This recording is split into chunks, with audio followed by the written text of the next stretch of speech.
আসসালামু আলাইকুম ওয়া রাহমাতুল্লাহ। প্রিয় নবম ও দশম শ্রেণীর শিক্ষার্থী বন্ধুরা, তোমাদের সঙ্গে আজকে আলোচনা হবে সিম্পল, কমপ্লেক্স অ্যান্ড কম্পাউন্ডের টেকনিক নাম্বার 2 নিয়ে। ওকে, এই টেকনিক নাম্বার 2 তোমরা যদি শিখে ফেলো তাহলে তোমাদের একটা টেকনিকের মাধ্যমে তুমি 6টি বইয়ের রুলস শেষ করতে পারবে 100% নিখুঁতভাবে। ওকে, আমি তোমাদেরকে এই রুলসটি দেখাবো। জাস্ট কিছু চিহ্ন মুখস্থ করতে হবে। চিহ্নগুলো মুখস্থ করলেই কাজ কিন্তু শেষ হয়ে যাবে। ওকে, জাস্ট চিহ্ন, অন্য কিছুই নয় কিন্তু। হ্যাঁ, এত সহজ করে আমি আমার টেকনিক্সগুলো সাজিয়েছি এবং সেই সঙ্গে প্র্যাকটিসগুলো সাজিয়েছি লাইন বাই লাইন বাংলা সহ, যাতে করে তুমি মিনিংগুলো বুঝতে পারো এবং বাস্তব লাইফে প্রয়োগও করতে পারো।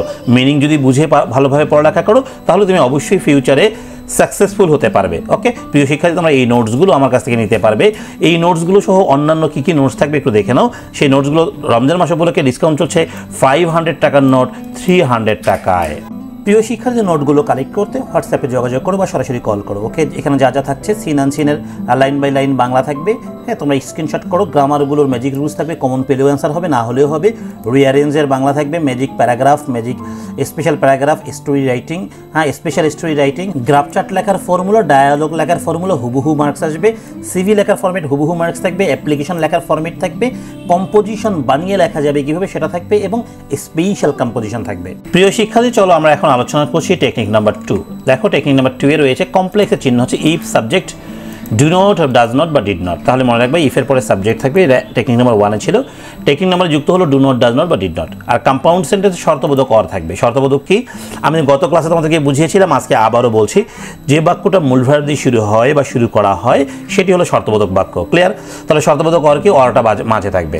আর সিম্পল সেন্টেন্সে শুরু থাকবে উইদাউট প্লাস ভার্বের সাথে আইএনজি। সবাই একটু মুখস্থ করে ফেলো, দেন এটা আমি বুঝাতে আরও বেশি ভালো পারবো। আসসালামু আলাইকুম ওয়া রাহমাতুল্লাহ। শিক্ষাবর্ষ 2025 নবম ও দশম শ্রেণীতে তোমরা যারা রয়েছো, তোমাদের অনলাইন ব্যাচে ভর্তি চলছে। মাসিক ফি মাত্র 500 টাকা। ক্লাস শুরু হবে আগামী 1 ফেব্রুয়ারি 2025। সপ্তাহে 3 দিন ক্লাস নেওয়া হবে। জুম অ্যাপে ক্লাস করানো হবে।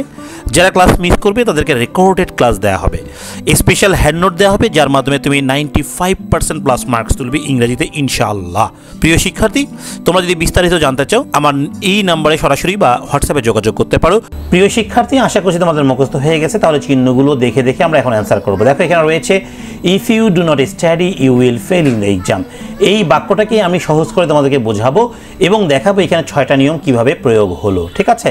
দেখো, এখানে চিহ্ন হচ্ছে ইফ, চিহ্ন হচ্ছে সাবজেক্ট ইউ, চিহ্ন হচ্ছে ডু নট। তার মানে এই থেকে এই পর্যন্ত আমার চিহ্ন, এই চিহ্নগুলোকে আমি বাদ দেবো। বাদ দিয়ে আমি সিম্পল করতে চাইলে সিম্পল করতে পারবো, আবার কম্পাউন্ড করতে চাইলে কম্পাউন্ড করতে পারবো। তাহলে আমি এটা কমপ্লেক্স আছে, কমপ্লেক্স থেকে আমি আগে কম্পাউন্ড করবো। কী করবো বলো তো? কম্পাউন্ড।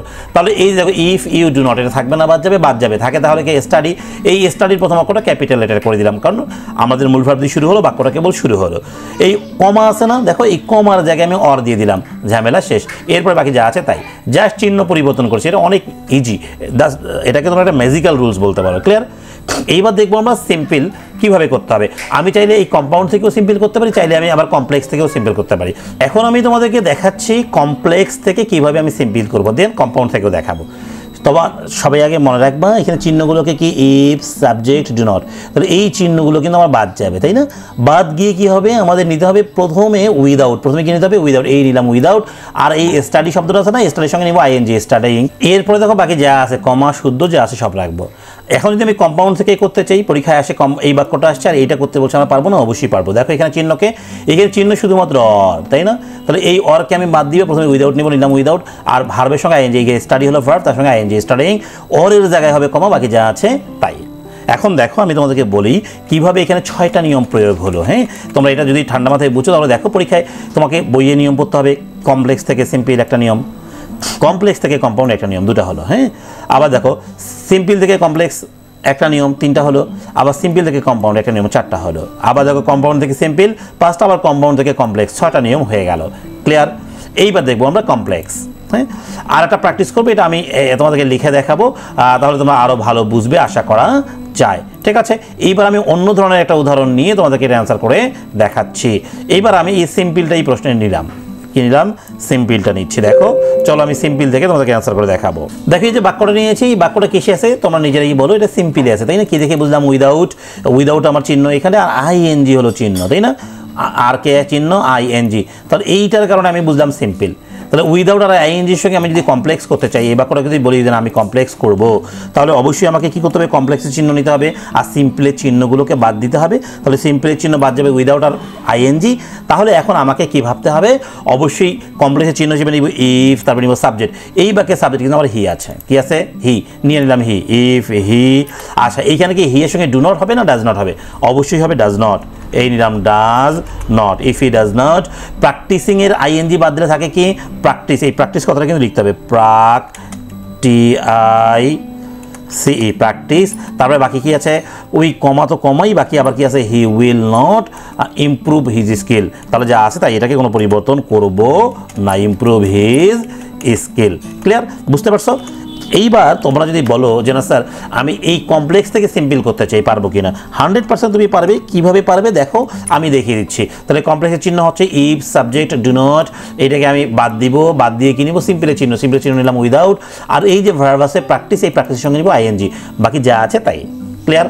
এইবার আমরা যদি কম্পাউন্ড করতে চাই, আমি দুই বাক্য থেকেই কম্পাউন্ড করে দেখাবো, এইটা ফাইনাল প্র্যাকটিস। ওকে, এই কম্পাউন্ড যে করবো এখানে দেখো, আমি যদি এই সিম্পল থেকে কম্পাউন্ড করতে তাহলে উইদাউট বাদ যাবে আর আইএনজি বাদ যাবে, তাই না? তাহলে উইদাউট আর আইএনজিকে যদি বাদ দেই তাহলে থাকে কে, প্র্যাকটিস। তাহলে এই প্র্যাকটিস কথাটাকে আগে লিখবো, এই যে লিখছি TICE, প্র্যাকটিস। এইবার লিখলাম ডেইলি, তো ডেইলি এ, তাই না? এরপর দেখো কমার জায়গায় নিব আমরা অর, বাকি যা আছে তাই। বাকি কি আছে বলতে কি, he will not improve his skill, যা আছে তাই। এইবার তুমি যদি বলো যে না কমপ্লেক্স থেকে করবো, তাহলে কমপ্লেক্স থেকে ইফ হি ডাজ নট বাদ যাবে, এই প্র্যাকটিসটা থাকে, প্র্যাকটিসটাকে সামনে আনবে, কমার জায়গায় অর প্র্যাকটিস ডেইলি ছিল না, এখানে ডেইলি কথাটা লিখিনি, ডেইলি দিলাম, ডেইলি, তাই না? আচ্ছা দেখো, কমার জায়গায় আমরা অর দিব, বাকি যা আছে তাই।